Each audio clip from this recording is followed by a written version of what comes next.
The 48 Laws of Power by Robert Greene offers insight into the dynamics of power and how it can be gained, maintained, and utilized to maneuver through different situations life may throw at you. For the next couple of weeks, enjoy these dynamic illustrations and short stories that will spark your metamorphic fix. So let's begin. Law number 7. Get others to do the work for you, but always take credit. In the kingdom of Azura, there lived a wise and just king named Eric. King Eric was beloved by his people for his fairness and generosity. He ruled with a gentle hand, but he also knew when to be firm. One day, a group of rebels rose up against the king, accusing him of being too soft and lenient. They argued that the kingdom needed a stronger ruler, someone who would be unafraid to use force to maintain order. King Eric was taken aback by these accusations. He had always believed in ruling with kindness and compassion, but he knew that sometimes, a ruler had to be strong to protect his people. That's when he remembered the 7th law of power: get others to do the work for you, but always take the credit. King Eric realized that he needed to find a way to show his strength and authority without compromising his values. He decided to call upon the most respected knights in his kingdom. These knights were known for their bravery and loyalty to the crown. King Eric asked them to form a task force to take down the rebel leaders and restore order to the kingdom. The knights were hesitant at first. They knew that this was a dangerous mission, and they didn't want to risk their lives for something that wasn't their fight. But King Eric was persuasive, and he promised them great rewards if they were successful. So the knights set out on their mission. They battled the rebels for weeks, fighting bravely and with great skill. They finally defeated the rebel leaders and brought peace back to the kingdom. King Eric was grateful to the knights for their service, and he rewarded them with great riches and titles. He praised them for their bravery and skill, and the people of Azura hailed them as heroes. But King Eric didn't take all the credit for himself. He made sure to publicly praise the knights and thank them for their service. He knew that their success was his success, and he wanted everyone to know it. As time went on, King Eric continued to use this strategy. He would call upon his most trusted advisors and knights to take on important missions and tasks, and he would always make sure to publicly praise them for their successes. Through this strategy, King Eric was able to maintain his gentle rule while also showing his strength and authority. He became known as a wise and powerful ruler, respected by all who knew him. And the knights he had called upon became the most respected and powerful men in the kingdom. They were seen as the king's right-hand men, and their loyalty to the crown was unwavering. In the end, King Eric had learned an important lesson about power.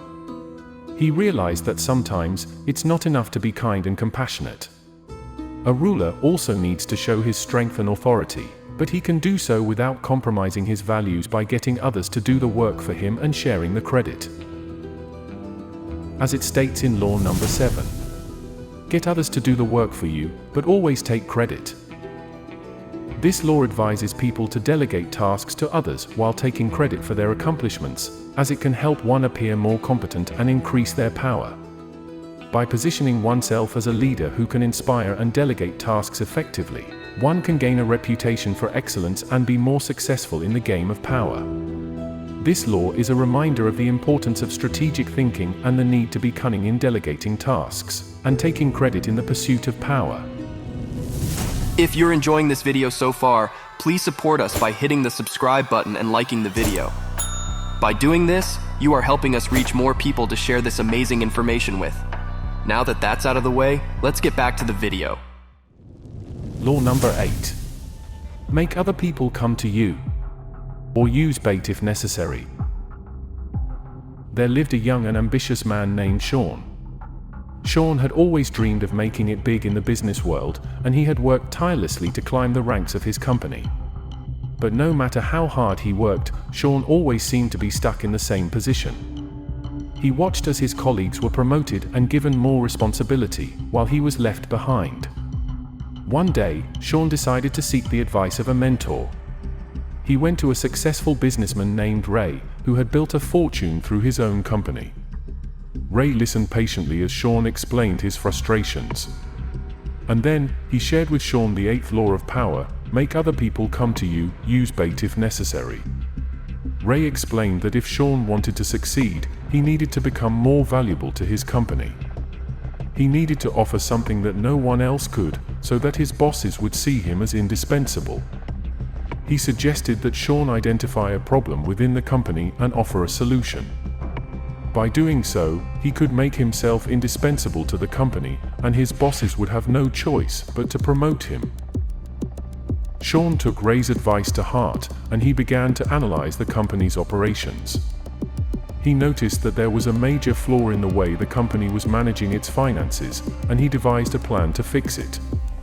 He presented his plan to his bosses, who were impressed with Sean's insight and initiative. They implemented his plan, and it saved the company millions of dollars. Suddenly, Sean was no longer just another employee. He had become an essential part of the company's success, and his bosses saw him in a new light. He was quickly promoted and given more responsibility. But Sean didn't stop there. He continued to come up with innovative solutions to problems within the company, always making himself indispensable. But he never forgot the lesson that Ray had taught him. He knew that in order to succeed, he had to be valuable to others. He had to make them come to him, using bait if necessary. And so, he continued to offer innovative solutions to problems within his company, always looking for ways to make himself indispensable.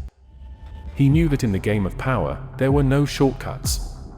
But by making himself invaluable, he had found a way to get ahead.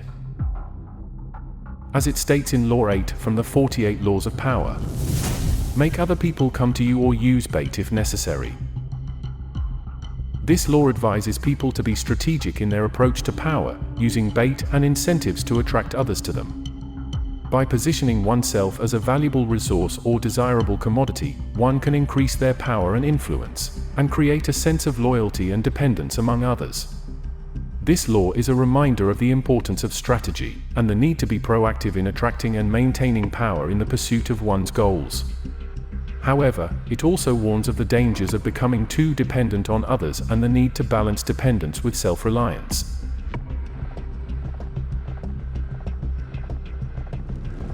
Law number 9. Win through your actions, never through argument.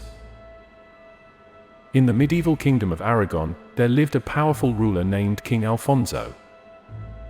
King Alfonso was known for his cunning and strategic thinking, and he had managed to expand his kingdom through a series of successful military campaigns. One day, a rival kingdom threatened to invade Aragon. The king of the rival kingdom had a larger army and more resources, and many of King Alfonso's advisors suggested that he surrender and avoid a costly and bloody war. But King Alfonso refused to back down. He knew that his kingdom's survival was at stake, and he was determined to find a way to defeat his enemy. He remembered the 9th law of power: win through your actions, never through argument. King Alfonso knew that words alone would not be enough to convince his army to fight. He needed to show them that victory was possible, and he needed to inspire them to fight with all their might. And so, he took action. He organized his army, training them in new tactics and strategies that would give them an edge in battle. He invested in new weapons and technology, and he made sure that his soldiers were well-fed and well-rested. As the enemy army approached, King Alfonso did not waste his time arguing with his advisors. He knew that the only way to win was through action, and so he led his troops into battle. At first, the battle was fierce. The enemy army was larger and better equipped, and King Alfonso's troops were forced to fight with all their might just to hold their ground. But King Alfonso did not give up. He continued to fight alongside his troops, leading them with his own courage and determination.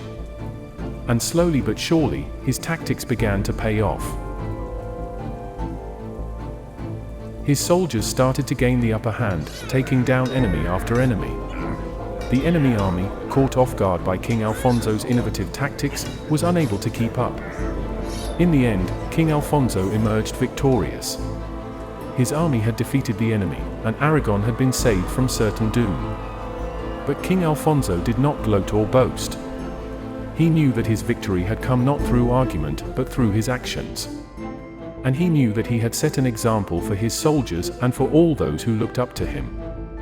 From that day on, King Alfonso continued to lead his kingdom with the ninth law of power in mind. He knew that words alone could not win battles, but that action and strategy could make all the difference. And he went on to become one of the most successful and revered rulers in all of Aragon's history, remembered for his bravery, his cunning, and his ability to win through his actions, never through argument. So remember, as it states in law number 9. Win through your actions, never through argument. This law advises people to avoid engaging in arguments or debates, as they are often unproductive and can damage one's reputation. Instead, it recommends focusing on actions and achievements, as they can speak for themselves and create a sense of respect and admiration. By letting actions speak louder than words, one can gain an advantage over competitors and be more successful in the game of power. This law is a reminder of the power of demonstration and the need to focus on results in the pursuit of power. For weekly freebies and contest giveaways, make sure you follow the link in the description to Metamorphic Health Weekly, where we send out a wide range of health tips, free recipes, fitness tips, and contest giveaways. Be sure not to miss out. Click the link below for Metamorphic Health Weekly. We hope you enjoyed today's video and would gladly appreciate it if you gave us a like and hit that subscribe button to help support the channel. This concludes this week's episode of the 48 Laws of Power. Which law did you resonate with the most? Or is there a law you disagree with? Let us know in the comments below. And remember to subscribe and turn on your notifications for next week's episode. Until then, embrace your metamorphic tenets to transform.